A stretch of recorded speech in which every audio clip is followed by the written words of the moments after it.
Ne kemi ditë që kemi marrë në këtë situatë blokadës, sepse qëllimi i lëvizjes vendosje në vazhdimsi ka qenë që të mos konstituohet kuvendi, dhe ju e dini që nuk e ka bërë minimumin e përpjekjeve, qoftë për sigurimin e votave për krye parlamentar. Ne kemi dashur me dhënë një epilog me kalum këtë situatën dhe ju keni pa që në mënyrë arbitrare, pa anonimocion, pa marrëveshje, është nda votimi i nënkryetarëve të komunitetit jo shumicë, sepse zakonisht sikur se nënkryetarët e shumicës votohen në blok është nda, domethënë pa konsultim, në mënyrë që shkakton këto kauza që i ka Albini, sepse duke qenë që jemi në prag të zgjedhjeve, Albini po mundohet me këto kauza me rikthy në një komunë ose me mbajt në një komunë, krejt kjo për pojena politike,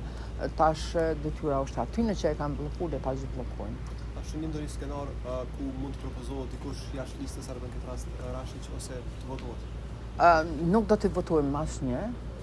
Thash, ata që e kanë bllokuar këtë situatë, ta zhvillojnë, ne kemi dashur me dhënë epilog, kemi ardhur deri këtu, asnjëherë zgjedhja e nënkryetarëve nuk është politizuar në këtë formë, ajo dihet me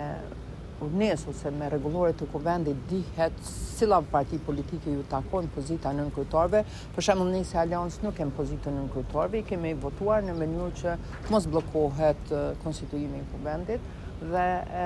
blokada e konstituimit të kuvendit, blokada e Kosovës, njeriu që po i marr peng institucionet e Kosovës në mënyrë të palegjshme e pa emrin Albin Kurti dhe lëvizja vetë vendosje. Nuk do ta votoni pra asnjë